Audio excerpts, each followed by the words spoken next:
Muy buenas noches, bienvenidos a un programa más de Sola Escritura, un recorrido por la Biblia. Este es un estudio bíblico inductivo que tenemos acá los días miércoles por la noche y se transmite a través del Facebook de Iglesia Verbo Zona 16. Posteriormente queda grabado también en el YouTube de Iglesia Verbo Zona 16. En este tiempo estamos estudiando el Evangelio según Mateo, y específicamente el capítulo 20. La segunda parte es la que vamos a estudiar en esta oportunidad. Para hacer un poquito de trasfondo, vamos a comentar algo muy rápido de lo que leímos y estudiamos la semana pasada en la primera parte del capítulo 20.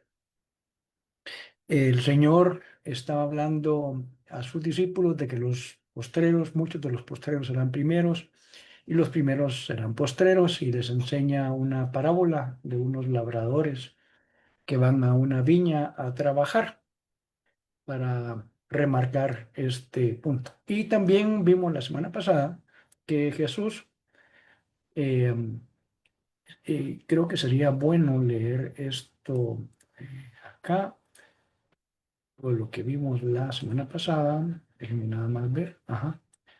Eh, Porque esto le da contexto también a lo que vamos a estudiar el día de hoy. Eso es importante.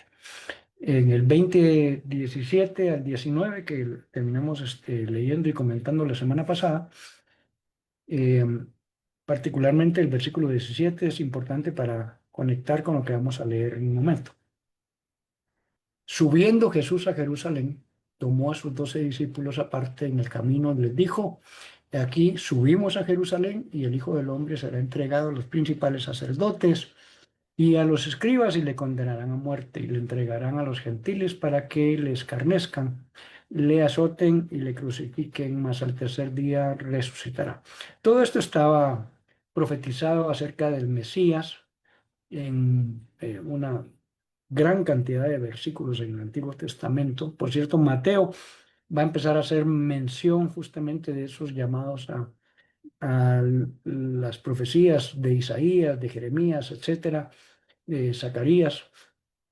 Él va a decir en varias ocasiones, lo vamos a ver a partir de ahorita, y esto se cumplió no, esto sucedió para que se cumpliese lo escrito por el profeta. A veces no dice quién.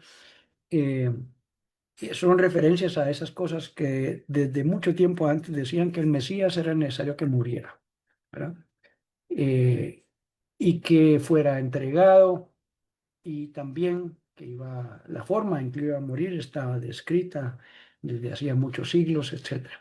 Pero lo que quiero remarcar ahorita es este versículo 17. Subiendo Jesús a Jerusalén, tomó a sus 12 discípulos. ¿De dónde entonces venía?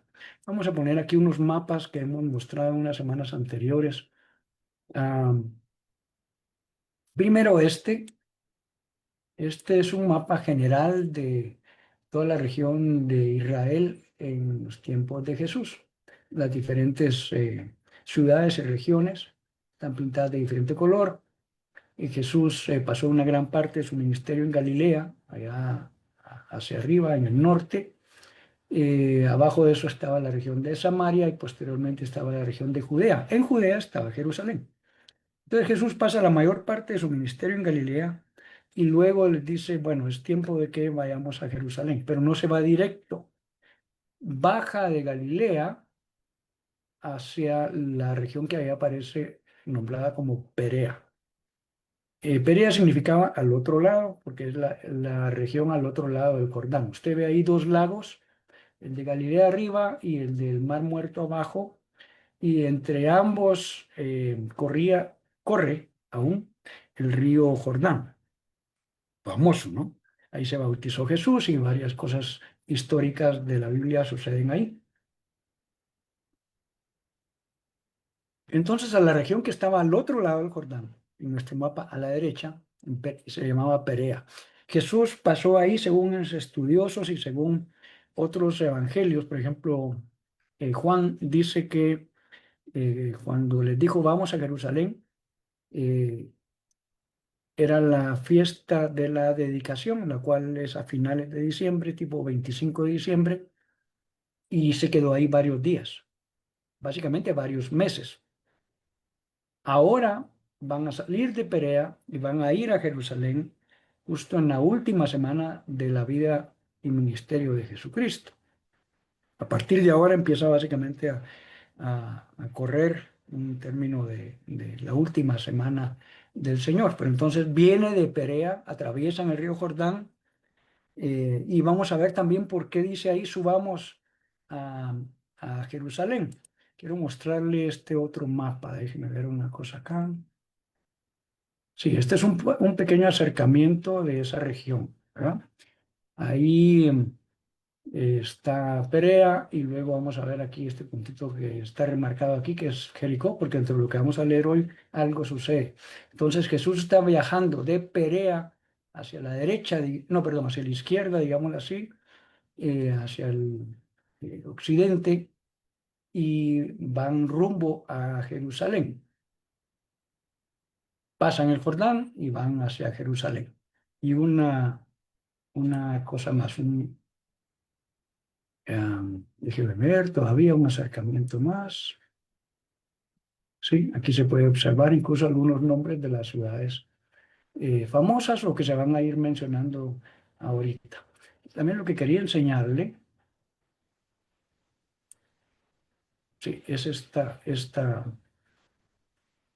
gráfica. Este es un corte transversal de sur a norte de la región de Israel. A a la izquierda colinda con el mar Mediterráneo. Luego está la playa y usted ve que empieza una zona montañosa dentro de la cual está Jerusalén.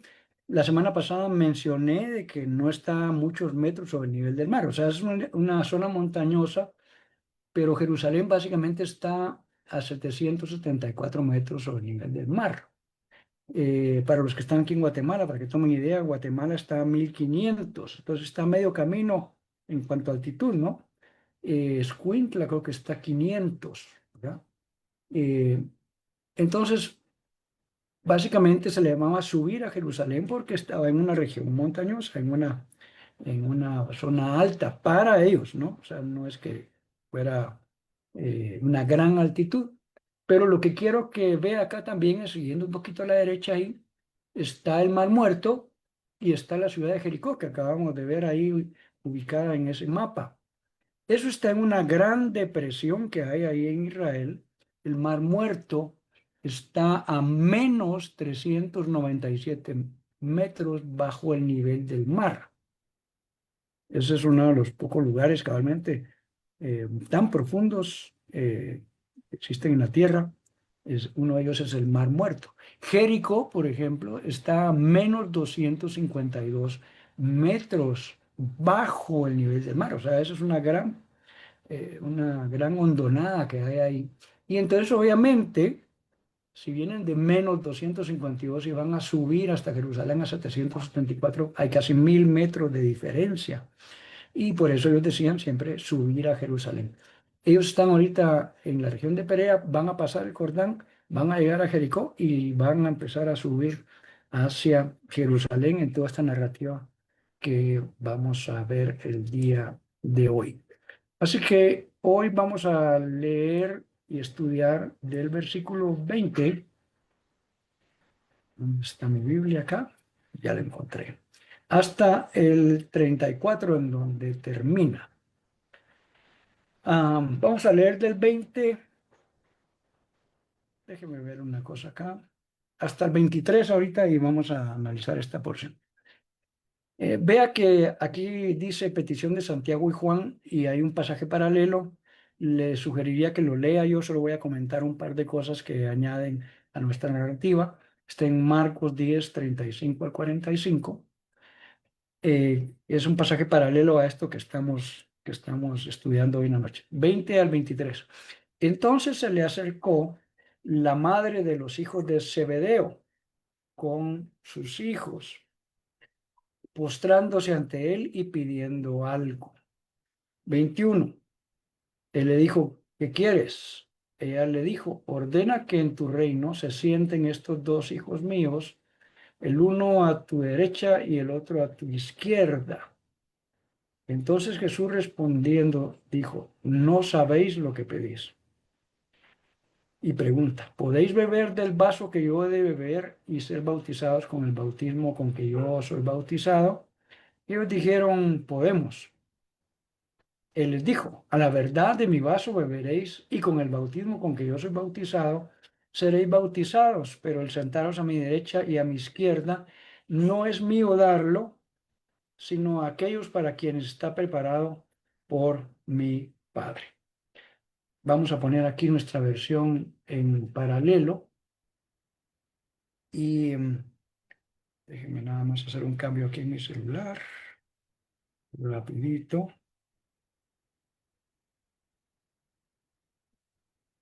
Sí, y cambiamos aquí una versión y estamos listos. Empezamos a leer en el 20, ¿no?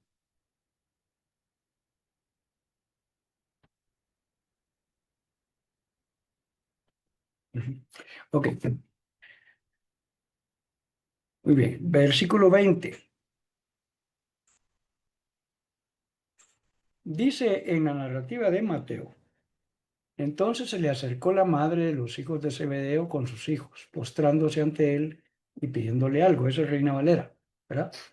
En el título que vimos ahí en la versión de Reina Valera decía petición de Santiago y de Juan. Aquí, si usted se da cuenta, no dice el nombre de ellos. En la narrativa de Marcos, sí dice justamente, de hecho ahí dice que fueron ellos los que hicieron esta petición. Aquí está diciendo que es la mamá de ellos. ¿Cómo se llamaba el papá entonces de Santiago y Juan, que eran hermanos? Se llamaba Zebedeo. Recordemos algunas cosas que la Biblia menciona respecto de ellos o de su familia. Dice que se llamaban los hijos del trueno. O sea, alguien ha dicho de plano eran tremendos, ¿verdad? Entonces, eh, otra cosa que se menciona interesante es que hay una narrativa en los otros evangelios, en el de Lucas y en el de Lucas y en el de Juan, cuando dice que al final, cuando Jesús está crucificado y hay tres mujeres ahí y menciona las tres mujeres, cuando uno une esas narrativas, se va a dar cuenta de un detalle interesante. La mamá de esto, de Juan y de Jacobo, era hermana de María. O sea que eran primos en un sentido, ¿verdad? Quiere decir que esta señora, la madre de Jacobo y de Juan, era, naturalmente, era tía de Jesús. Eso marca una diferencia en la petición, porque algunos estudiosos han dicho, ella estaba tratando de hacer uso de su posición como familiar, no fue una desconocida que vino a pedirle cualquier cosa a Jesús, sino que la mamá de ellos, muy probablemente, no sé si es instigada la mejor palabra, pero inspirado o presionado por ellos dos, porque en Marcos dice que fueron ellos los que le dijeron esto a Jesús. Mateo nos dice que fue la mamá, pero se entiende entonces también por una presión de ellos. Ya va a ver por qué más adelante. Entonces, dice que se acercó con sus hijos a Jesús, se arrodilló respetuosamente para pedirle un favor. Eso sí es importante, ¿verdad? No era con altanería ni otra cosa, ¿verdad? Se postró ante él y le pidió algo, le pidió un favor, dice. Y Jesús le dijo, ¿qué quieres? Ahora estoy leyendo la NBI. Y ella dijo, ordena, eso sí es importante, ¿verdad? Que en tu reino uno de estos hijos míos se siente a tu derecha y el otro a la izquierda. ¿Qué implicación tenía esto para nosotros como no vivimos en ese tipo de gobierno civil? Eh, no sabemos qué significa quién está sentado a la derecha y a la izquierda de un rey, pero en términos reales, ¿verdad? De la realeza donde han existido reyes, esos lugares estaban reservados justamente para alguien sumamente importante. Otra cosa importante acá es el momento en que ellos presentan esta petición, Porque si usted se recuerda en otro pasaje que leímos de Mateo hace unas semanas, dice que venían discutiendo por el camino quién sería el mayor. O sea, esta no es la primera vez que esto pasa, sino que venían discutiendo y Jesús les pregunta, ¿qué venían discutiendo en el camino? Ellos un poco avergonzados ahí, pero Jesús sabía, básicamente les quería. Pero parte del tema es que cuando Jesús empieza a hablarles de que Él va a morir, eh, en la mente de los discípulos está bueno, pues, ok, nos cuesta entender que va a morir, pero si Él muere, ¿quién va a continuar con esto? ¿Quién debería ser el principal o el mayor? Estaban más preocupados de esto que de otras cosas que realmente eran trascendentes. Por eso es que hace unos capítulos hubo una discusión sobre este mismo punto, ¿verdad? Eh, aquí la mamá de los hijos de Zebedeo presenta esta petición, ¿verdad? Eh, déjeme ver aquí, ¿cuál es tu petición? Dice acá, ¿verdad? Entonces, déjeme ver un poquito aquí en inglés.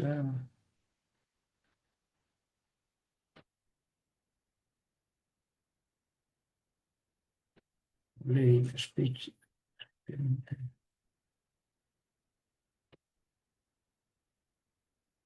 Ok.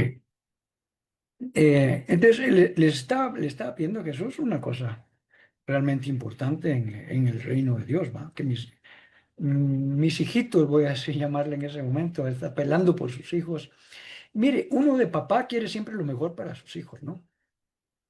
Pero a veces queremos lo mejor, pero no necesariamente pagando el precio completo de eso que estamos solicitando. Y eso es parte de la respuesta de Jesús.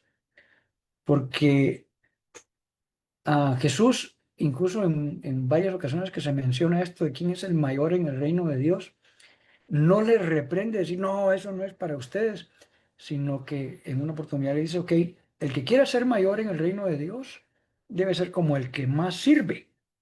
O sea, les dice, no hay nada de malo en querer ser grande y ser importante, pero la forma en el reino de Dios es a través del servicio. No es la primera vez que están discutiendo este punto. Ahora Jesús les dice, ustedes no saben lo que están pidiendo. Y ellos, saber, porque le dicen, no, sí sabemos, ¿verdad? Ustedes no entienden realmente qué están pidiendo. Y él les pregunta, ¿pueden acaso beber del trago amargo de la copa que yo voy a beber?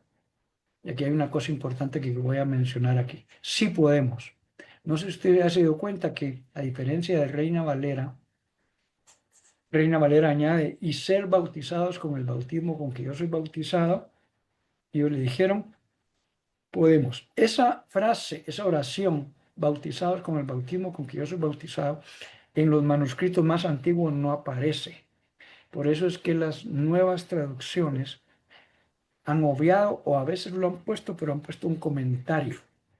Un comentario ahí, esta oración no aparece en los manuscritos más antiguos y por eso es que la textual, la NBI, las dos parafraseadas que tenemos acá, no lo mencionan. La última columna que está en inglés, que es la King James, sí, porque usa el mismo texto base que hemos mencionado aquí, que se llama el Textus Receptus, para la traducción de la Biblia. Ahora se han hecho nuevos descubrimientos y entre más antiguos los manuscritos se prefieren porque tienen menos posibilidad de que hayan sido eh, alterados de alguna manera, sin intención de cambiarlos, pero omisiones o adiciones, así se llaman en traducción bíblica. Por eso es que este versículo aquí, en estas versiones, no incluyen ser bautizados con el bautismo que yo soy bautizado. Déjenme hacer un cambio. Por un momentito me voy a poner yo aquí en la toma y déjeme hacer un cambio para hacer una búsqueda muy rápida de Marcos 10. Ok, paralelo. Deme un segundito. Solo voy a buscar en Marcos 10:35 algo más. Ujú. Ok. Eh, vea pues, alguno podría decir, no, pero es que ahí están cambiando la Biblia y yo he escuchado gente que se va por ese lado. En Evangelio de Mateo, en la parte donde estamos leyendo, algunos manuscritos más antiguos no contienen la frase y ser bautizados con... Ahora, eso quiere decir que alguien lo añadió ahí, pues pudiera ser que un copista lo haya copiado. Y uno pudiera decir, ah, pero eso es serio, ¿verdad? Porque entonces Jesús no dijo eso. Resulta que en el Evangelio de Marcos, en el capítulo 10, que es un paralelo a esto que estamos narrando aquí, y versículo 38, a ver, se lo voy a poner aquí a la vista, en esta eh, lectura, y recuerda que hemos dicho que Marcos fue el primer evangelio que se escribió, es lo que creen los estudiosos, yo personalmente creo que sí, y de ahí Mateo tomó como base eso, y Lucas también, para hacer su propia narrativa. Y resulta que Marcos en esta porción, hablando de lo mismo, sí la incluye en los textos más antiguos. O sea que no está, decir, no, ahí metieron algo que nada que ver. Sí, sí lo incluía. Lo que pasa es que en el Evangelio de Mateo, Mateo no había querido ponerlo ahí. Y algún copista cuando lo leyó de Marcos dijo, ah, no, pero aquí le falta un pedazo y lo puso allá. ¿Verdad? Eso es básicamente lo que se comenta en la crítica textual, se llama eso. Porque miren lo que dice aquí en el 38. Ah, no sabéis lo que pedís, porque podéis beber del vaso, estoy leyendo Reina Valera, la primera columna, o ser bautizados con el Espíritu que soy el bautismo que soy bautizado. Voy a leer ahora aquí en la palabra de Dios para todos, si lo incluye aquí en la NTV también lo incluye, ¿verdad? En la única que no lo han incluido aquí es en la NBI y esta es la versión 1999. Pero en los manuscritos más antiguos, en Marcos sí aparece esta mención. Entonces regresemos a estudiarlo y vamos a hacer un comentario incluyéndolo, porque si lo incluye en Marcos, en Mateo, por alguna razón Mateo no lo había puesto. Regresemos a donde estábamos. Ujú. Ok, ¿qué significa esto de la copa?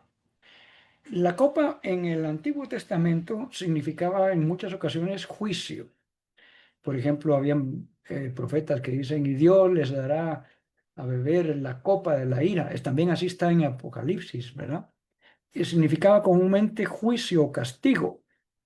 Y aquí Jesús está a punto de entrar a un momento de prueba, de incluso de juicio, porque recuerde que al hacerse pecado, ¿cómo se hizo pecado? Porque todo mi pecado y el suyo fue cargado sobre él. Se hizo pecado por nosotros, se hizo maldición para que nosotros pudiéramos recibir la bendición. Eso básicamente es una figura, ¿verdad? ¿Se recuerda usted que cuando Jesús está también allá en el monte, está orando y le dice, Padre, si puede pasar esta copa de mí, pero que no sea como yo quiero? Lo que le está diciendo es esta prueba. O sea, ¿qué está diciendo entonces Jesús aquí? ¿Pueden ustedes ser probados con la misma prueba con que yo voy a pasar? De hecho, así lo dice la cuarta columna. No, quinta, perdón. Jesús contestó, ustedes no saben lo que están pidiendo. ¿Pueden aceptar el mismo sufrimiento por el que yo voy a pasar? Aquí ya lo parafrasearon, ya no dice nada de la copa. Eso es básicamente, ¿verdad? Eh, Mire cómo lo dice la NTV. ¿Acaso pueden beber de la copa amarga de sufrimiento? La palabra sufrimiento aquí en el griego no está, pero aquí lo han añadido para que uno entienda por qué le está diciendo, ¿pueden beber ustedes de la copa? No está hablando de, tomemos juntos aquí un vaso de agua o un vaso de vino. No, no, no. Era figurado de juicio, sufrimiento. Y también, ¿cuál es el bautismo con que yo soy bautizado? ¿Se recuerda usted que Juan el Bautista, cuando mira a Jesús, dice, Él los va a bautizar con ustedes con Espíritu Santo y con fuego? ¿De qué habla el fuego? El fuego es también una figura de la prueba, se usa para limpiar y probar cosas. Entonces Jesús le está diciendo aquí, ustedes ni siquiera saben qué están pidiendo. Ustedes estarían dispuestos a pasar por el mismo sufrimiento y prueba que yo voy a pasar. Y mire lo que contestan ellos. O sea, no entendían en realidad porque le dicen, ah, podemos. O sea, sí podemos. Y se demostró rápidamente que no estaban dispuestos. ¿Se recuerda cuando ya vino la persecución y fueron a capturar a Jesús? Dice que todos salieron huyendo. ¿Dónde está el sí podemos? Por eso Jesús les dice, ustedes ni saben qué están pidiendo. 23. Jesús les advierte, ciertamente beberán de mi copa y con el bautismo que yo soy bautizado, van a ser bautizados. O sea, les va a tocar pasar por una prueba tremenda. Ahora que les dice, pero el sentarse a mi derecha y a mi izquierda no me corresponde a mí concederlo, sino eso ya lo ha decidido mi Padre. O sea, el Padre es el que en base a méritos que él califique va a decir quién va a ser las figuras de autoridad y importancia en el reino de los cielos. Ya Jesús nos dio unas pautas, nos dijo que debíamos ser humildes como niños, que debíamos servirnos unos a otros, etcétera. Entonces, no les reprende, les dice, ustedes no saben realmente qué están pidiendo. Sigamos leyendo. Ahora vamos a leer del 24 al 28. Mire qué interesante esto, pues. Cuando los 10 oyeron esto, se enojaron contra los dos hermanos. Entonces Jesús llamándolos dijo, sabéis que los gobernantes de las naciones se enseñorean de ellas y los que son grandes ejercen sobre ellas potestad. Mas entre vosotros no será así, sino que el que quiera hacerse grande entre vosotros será vuestro servidor, y el que quiera ser el primero entre vosotros será vuestro siervo. Como el Hijo del Hombre no vino para ser servido, sino para servir y para dar su vida en rescate por muchos.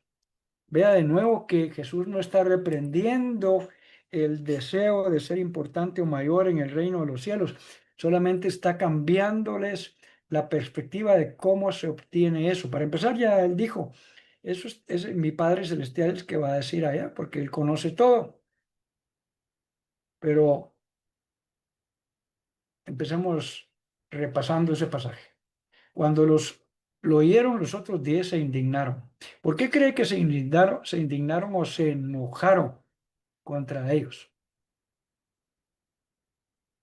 Muchos piensan, y yo pienso así también, que dijeron, "Ah, esto ya se nos adelantaron". O sea, ellos hubieran querido presentar la misma petición, pero resulta que la mamá de los hijos de Zebedeo, hostigados por ellos, se presentan con Jesús y hacen la petición. Por eso es que los demás se molestaron. No tanto porque, ojalá, estos que están pidiendo, realmente, por eso le digo, yo creo en esa postura que algunos han dicho, es porque le estaban, como decimos en buen chapín, en buen lenguaje guatemalteco, les estaban comiendo el mandado.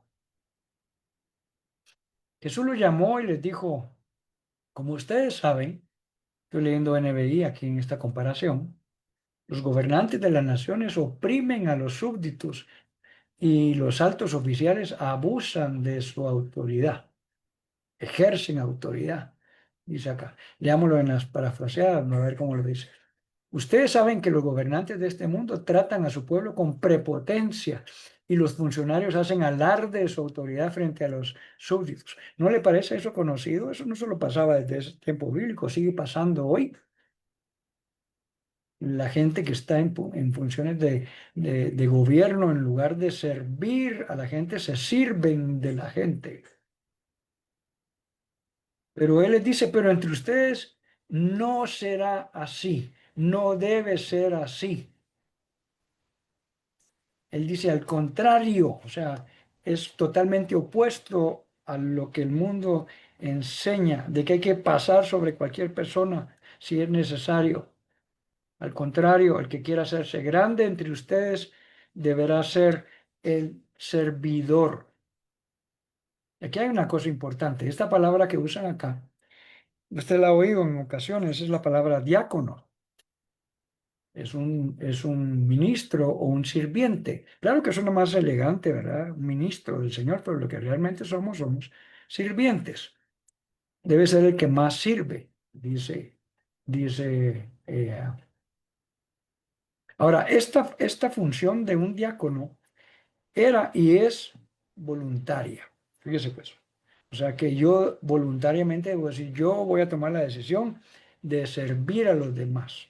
Mantengan en mente eso, porque cuando Él les dice, entre ustedes no será así, sino que el que quiera ser el mayor, voluntariamente debe servir a los demás. Vale, pero miren lo que sigue hablando aquí Jesús. Y el que quiera ser el primero debe ser, aquí dice, esclavo de los demás en la NBI, en Reina Valera decía, será vuestro siervo. Lo que pasa es que uno podría decir, bueno, pero ¿por qué lo menciona dos veces? Porque allá dijo servidor y después abajo dice siervo. Aquí la palabra que usa es otra palabra griega, que literalmente es esclavo. Ya no es un servidor voluntario, la palabra aquí es doulos. Y doulos era un esclavo o un siervo. Claro que la esclavitud en Israel era diferente que como se estableció en muchos lugares en el mundo a lo largo de la historia. Hemos mencionado aquí, por ejemplo, el triste caso de cuando fueron a África a tomar a la fuerza a personas para venderlas en otros lugares del mundo y ese tipo de esclavitud. En Israel no, en Israel la esclavitud de la cual la Biblia hablaba era, por ejemplo, si yo adquirí una gran deuda y no podía pagarla, tenía que quedarme trabajando para esa persona como su esclavo hasta que pagara mi deuda. ¿Verdad? Generalmente era por un tipo de compromiso de ese tipo que alguien se podía convertir en esclavo. No era compra y venta así como la vemos en Israel, por lo menos. En Roma sí, ¿verdad? Pero entonces por eso usa una palabra diferente acá. Pero ya no es solo voluntario, sino que ahora sí, el esclavo no tiene opción de elegir, tiene que servir sí o sí. Y usted dice, pero nosotros somos esclavos.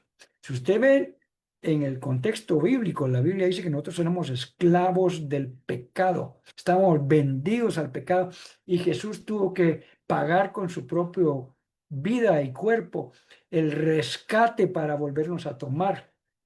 O sea, un esclavo solo se podía rescatar si uno pagaba el precio de lo que costaba, ¿no? Entonces, por eso aquí Jesús está usando dos conceptos súper importantes. El que sirve voluntariamente y el que entiende que ha sido comprado por un precio altísimo en la sangre de Jesucristo. Y entonces yo estoy obligado a servir a los demás. Ya no es voluntario, sino yo estoy obligado. Por eso Jesús enseña esta doble dimensión. Es súper interesante. Dice 28, así como el Hijo del Hombre, recuerde que este era el título que Jesús se daba a sí mismo, tomado de Daniel, si mal me recuerdo, Daniel 9, no vino para que le sirvan, sino para servir y dar su vida en rescate por muchos. Es interesante que no dice por todos, ¿verdad? No dice, pero no murió entonces por todos. Sí, pero no todos le van a aceptar. Muchos le van a aceptar, pero no necesariamente todos van a rendir su vida y pagar el precio de déjalo todo, toma tu cruz y sígueme cada día. Por eso es la anotación aquí, a que Jesús dice que vino a dar su vida por, por muchos. ¿Para qué? Para rescatarlos, para pagar el precio y tenernos de nuevo con Él. Déjenme nada más revisar una cosa acá. Él no vino para que les sirva, no, para ser servido, sino dice para servir, y usa la palabra diácono, ¿verdad? Porque él obviamente no es esclavo de nadie, Jesús es Dios, ¿verdad? Pero él voluntariamente sí tomó la toalla, se recuerda usted, le lava los pies a los discípulos y dice, ejemplos he puesto para que así como yo les he hecho a ustedes, ustedes hagan con los demás. O sea, vayan y sirvan a las personas, porque el que sirve es el mayor. Ok, regresemos a nuestra lectura.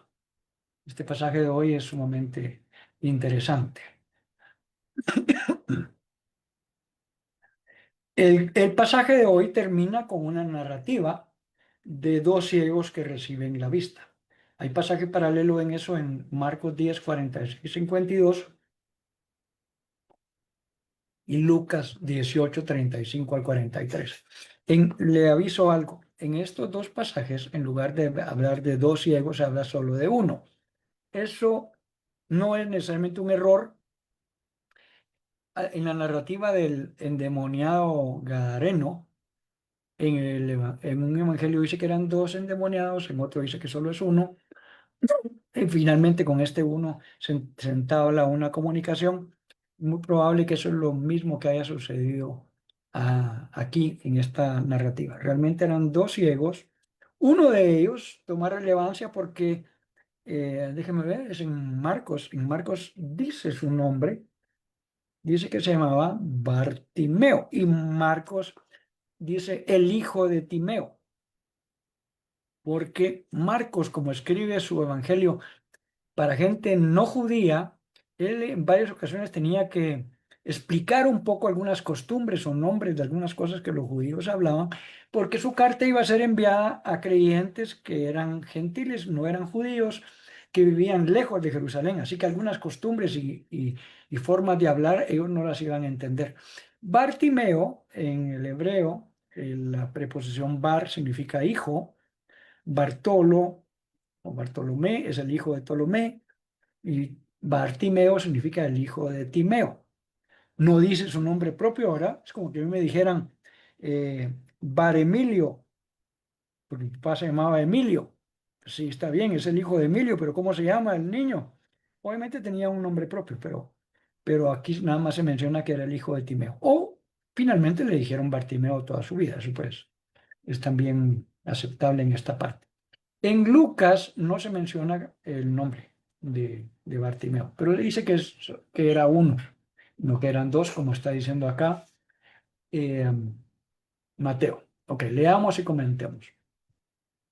Al salir ellos de Jericó, ya vamos a ir a ver de nuevo nuestro mapa, le seguía una gran multitud y dos ciegos que estaban sentados junto al camino, cuando oyeron que Jesús pasaba, clamaron diciendo, Señor, Hijo de David, ten misericordia de nosotros. Y la gente les reprendió para que se callasen. Pero ellos clamaban más, diciendo, Señor, Hijo de David, ten misericordia de nosotros. Y deteniéndose Jesús los llamó y les dijo, ¿qué queréis que os haga? Y ellos le dijeron, Señor, que sean abiertos nuestros ojos. Entonces Jesús, compadecido, les tocó los ojos y enseguida recibieron la vista y le siguieron. Ok, antes de ir al comentario, vamos a ir de nuevo a nuestros mapas. Vamos a ver dónde estaba el mapa de Jericó.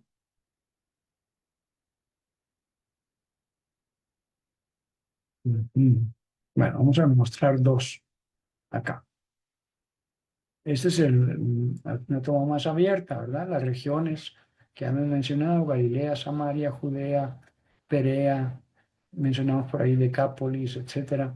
Y ahí hay un punto puesto sobre la ciudad de Jericó. Recuerde que Jesús viene de Perea, va para Jerusalén, o sea, atraviesa el río Jordán y una de las primeras ciudades que se encuentra en esa parte es Jericó.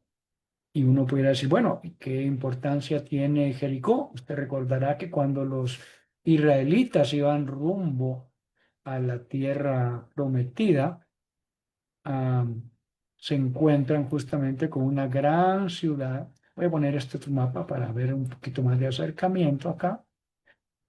Una gran ciudad con grandes murallas que se llamaba Jericó. Es la primera ciudad que encuentran después de haber pasado el río Jordán para ir a conquistar la tierra. Ahí todos recordamos la historia de Josué, les da instrucciones del Señor, que den 7 vueltas, etcétera. Todo eso lo sabemos. Es la misma ciudad. Por cierto, Jericó fue destruida y había una maldición en el Antiguo Testamento que decía, maldito sea todo aquel que reconstruya la ciudad de Jericó.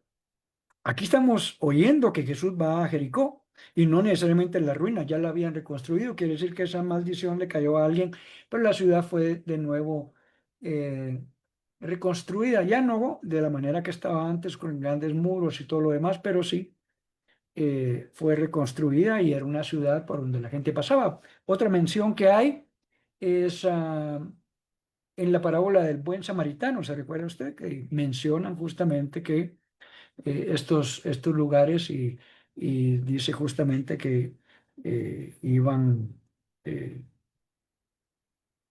para Jericó o pasando por Jericó, pero sí lo menciona la parábola del buen samaritano.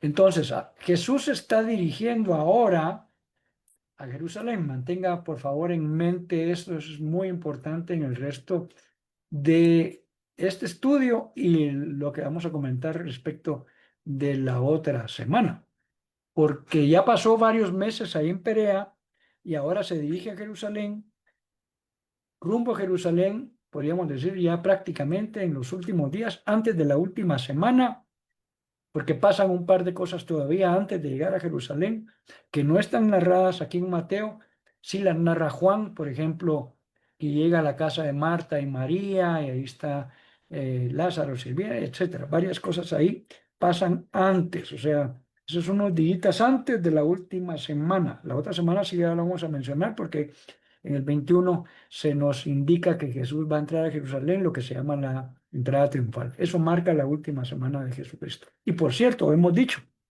que hasta aquí llevamos el 75% del Mateo, del Evangelio de Mateo.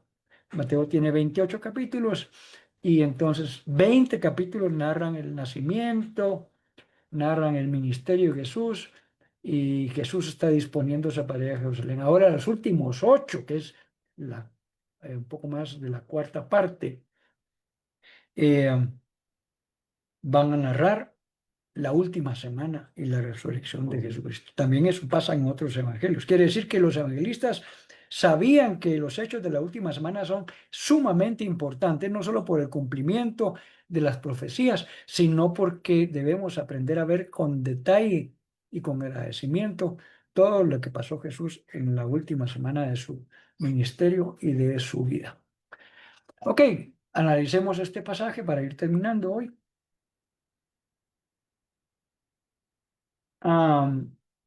Aquí dice, cuando iban saliendo, sí, así leímos, ¿no? Cuando salían ellos de Jericó. En otros evangelios dice, pasando por Jericó. Eh, Quiere decir que sí pasaron a la ciudad, iban de salida y encontraron. Bueno, primero lo siguió una gran multitud. ¿Por qué? Porque la gente ya había escuchado de muchas fuentes y de muchas formas a lo largo de esos 3 años de ministerio la fama de Jesús como predicador, como hombre que hacía milagros, sanidades, etcétera. Y había una gente que sí lo quería seguir por lo que él era y enseñaba, y otros que solo lo seguían, como Jesús les dijo una vez, ustedes me siguen porque les doy de comer.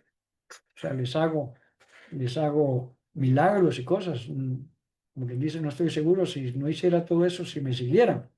Eso es el trasfondo de lo que está diciendo aquí. Había 2 ciegos sentados junto al camino. Ya nos dijo Marcos que uno de esos ciegos se llama Bartimeo, el hijo de Timeo. Y dice que en la narrativa de Marcos, que ellos preguntan, escuchan una gran alboroto en la ciudad y ellos están ahí sentados, imagínense, pero no pueden ver, pero escuchan que algo está pasando y ellos preguntan, ¿qué está pasando? Y ellos le dicen, lo que está pasando es que Jesús de Nazaret está pasando por aquí. Y entonces eso se une con lo que aquí dice. Al oír que Jesús pasaba, gritaron diciendo, Señor, ten misericordia de nosotros, hijo de David. Esto no es una expresión así al azar. Para empezar, dice que gritaron. O sea, no fue un pequeño llamado, a ver si nos escucha. Ellos alzaron su voz fortísimo, ¿verdad? Para atraer la atención. Eso es una cosa importante. Pero ¿qué fue lo que dijeron? Mire, pues, usaron palabras importantes. La palabra, hemos hablado aquí que la palabra Señor en el griego significa amo, dueño, el mero mero, el más importante, etcétera. La palabra curios. O sea, no es el Señor que usamos nosotros, el Señor Morales, el Señor no sé qué, sino que este era un título para alguien sumamente importante. Entonces ellos claman, Señor, o sea, se ponen bajo la autoridad de esta persona. No lo conocían, ellos solo habían oído probablemente de la fama de Jesús. Ellos sabían de que era su oportunidad. Jesús iba a pasar por ahí. Gritaron, Señor, ellos no lo veían, no sabían en qué lugar estaba, si más a la izquierda, más adelante, más atrás, etcétera. Ten misericordia de nosotros. O sea, clamaron por compasión y misericordia. Pero luego añadieron algo, hijo de David. Para los judíos, por las profecías que habían sido dadas en el Antiguo Testamento, este era un título también respecto del Mesías. Ellos sabían de que el Mesías debía ser descendiente de David, del rey David.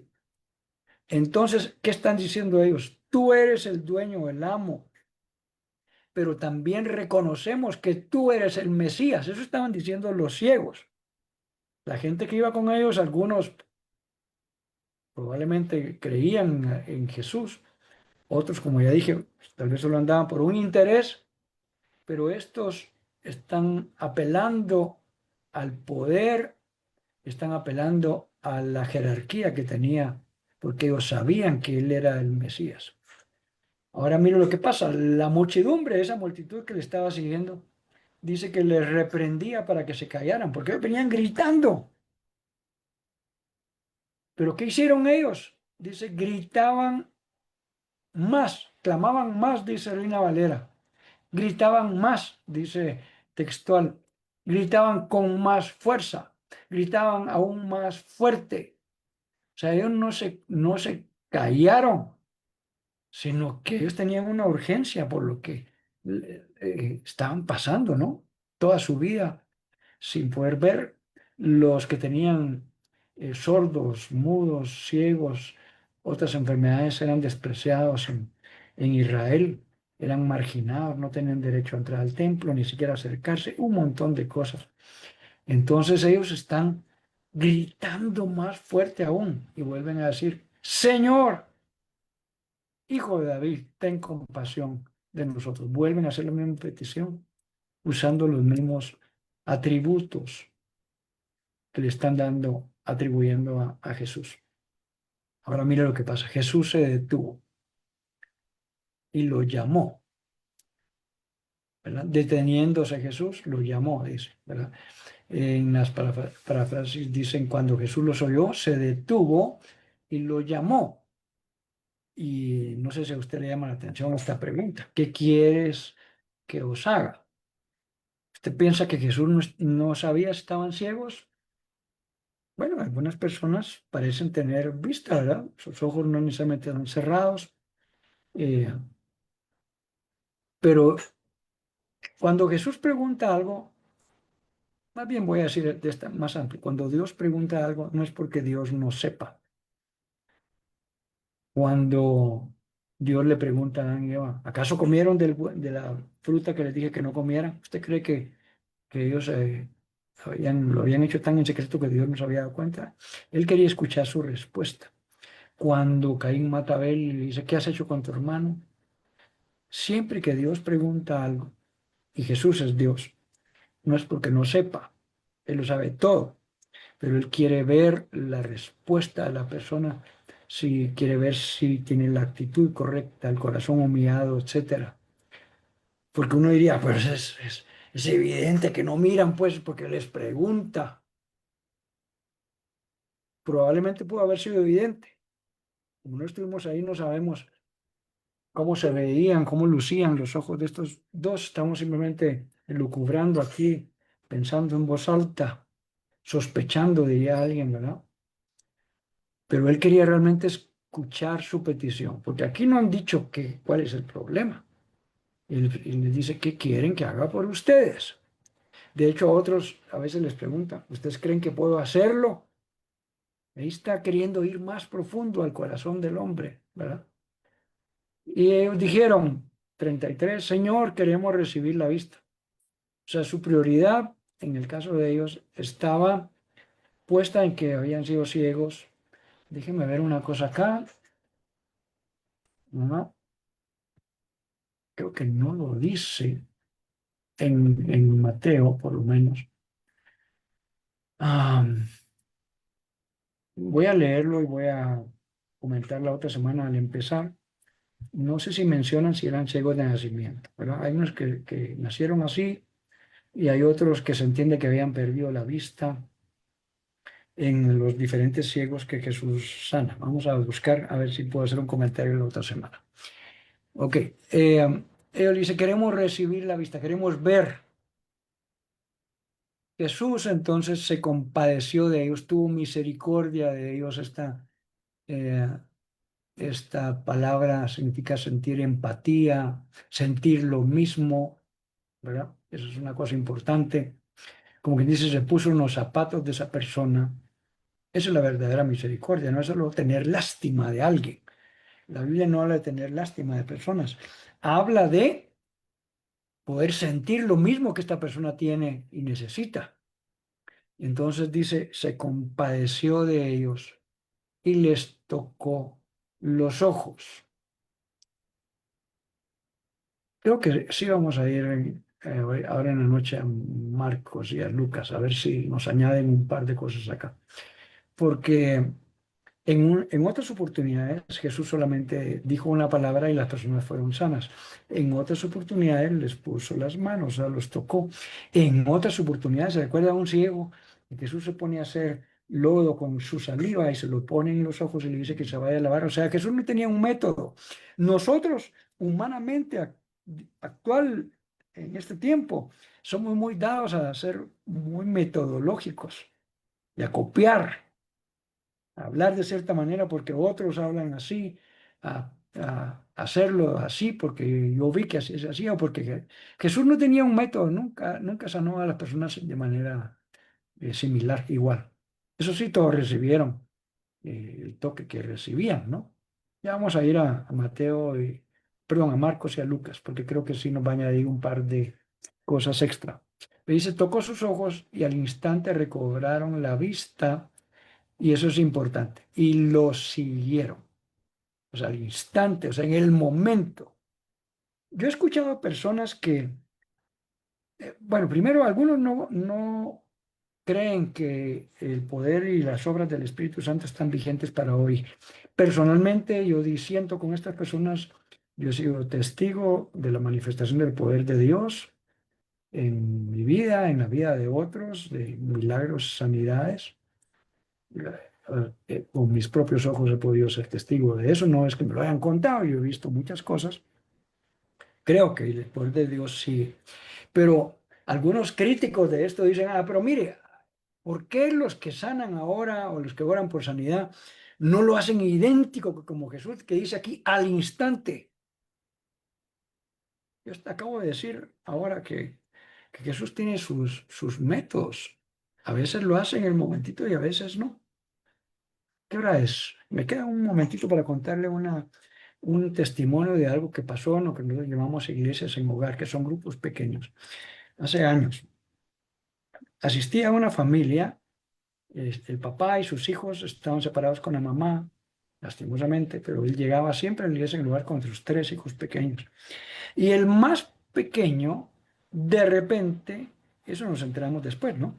Le salió una gran inflamación aquí en el cuello. Era como del tamaño de una pelota de béisbol o de tenis. Grande, sin razón aparente. Y resulta que empezó la reunión de iglesia en el hogar. En aquel tiempo no habían celulares y ese tipo de cosas. Y ellos no llegaron. Entonces yo dije, ¿qué les pasaría? ¿Verdad? La familia. Voy a averiguar después con ellos, ¿verdad? Y habiendo empezado como a los 15 o 20 minutos de que habíamos empezado, llegaron con el niño con esa gran inflamación acá. No era un ganglio normal inflamado, no, era una cosa totalmente diferente. Entonces nos dijeron, fíjense que hoy en la tarde le pasó que esto y esto lo llevamos al doctor y el doctor no sabe muy bien, le va a mandar unos exámenes que tiene. Y habíamos decidido no venir a la reunión, pero nosotros creemos que Dios es poderoso y dijimos, no, tenemos que ir y tienen que orar eh, por el niño, ¿verdad? Por el más chiquito. Y entonces los mismos de iglesia en lugar los rodeamos y empezamos a orar y a pedirle al Señor que los sanara. Eh, ¿Y sabe qué pasó?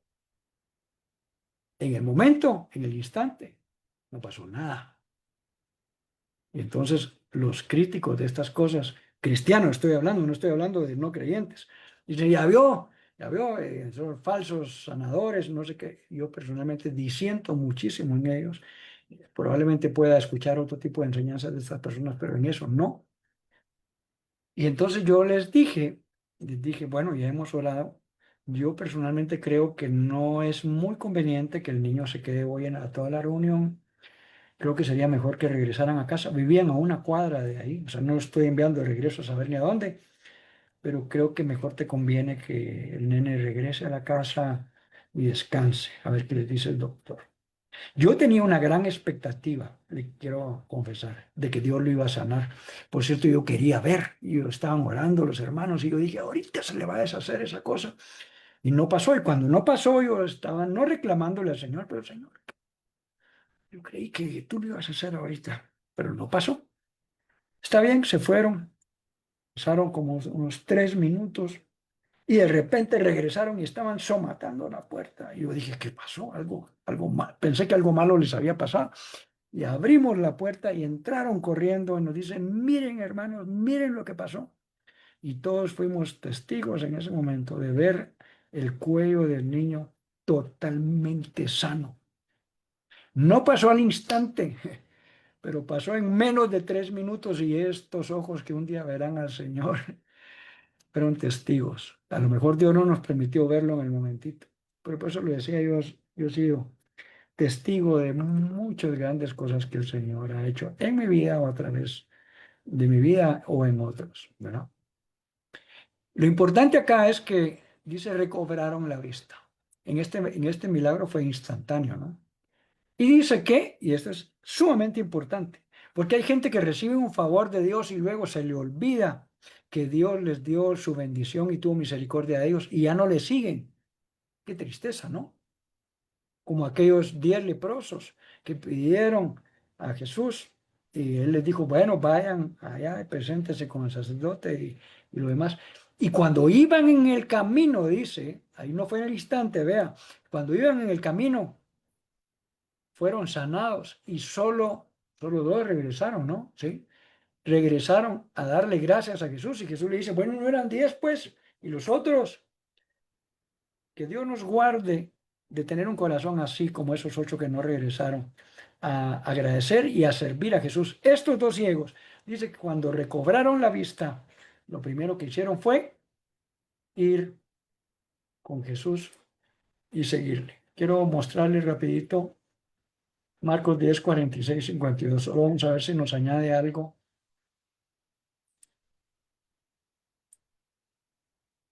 Pongámoslo aquí más grande. Perdón que lo estoy corriendo tan rápido a la vista. Eso, si usted está en su dispositivo, decir qué está haciendo, perdone.